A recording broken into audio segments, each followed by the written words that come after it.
Bururi Moses Wetangula ni ataririe unyitaniri ari abunge aria makorirwo makihitukia mawatho mana ma sekta ya ugima wa mwiri na niguo gukorwo makigacirithia miturire ya akenya guko akiuga riu kinyagia aria matari koragwo na mawira kana aria matari na mieke ya mawira ni mariheagwo kandi cia mwanya cia NHIF cia kurugamirira marihi ma thibitari riria marwara. Wetangula arathagia mĩario no muthenya wa ira igongona-inĩ rimwe kanitha-inĩ kuria Ndaragwa na kuria arakorirwo agithii na mbere na gutariria bata wa mutaratara uyu.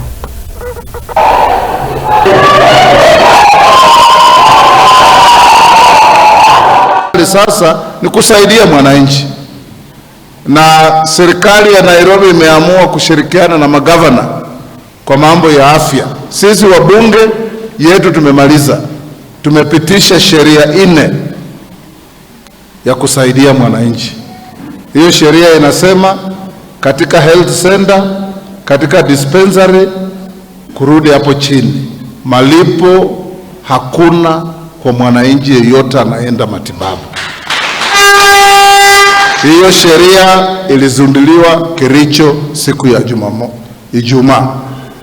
Hii sheria inasema kama wewe una ugonjwa ile kali ile ya saratani, ile ya diabetes, au umekuwa kwa accident, umepelekwa kwa hospitali, hakuna malipo, unatibiwa, hakuna cha kusema weka yeye hapo, enda leta NHIF card itakuja baadaye.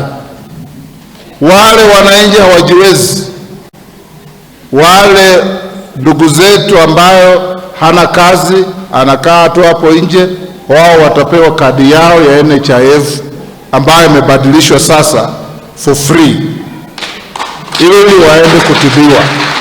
Na hiyo itasaidia because a healthy nation is a productive nation.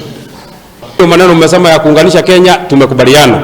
Tulikuwa pale Nyeri na viongozi wote wa Mount Kenya, kwa sababu Deputy President amesema watu waanzie nyumbani, Jerusalem waweke sawa sawa, ikuwe sawa sawa. Mheshimiwa Rigathi Gachagua ametuongoza sisi watu wa mlima wote tumeungana. Ile shares tulikuwa tumeweka kwa serikali ya Kenya Kwanza tunataka kuwe 100%.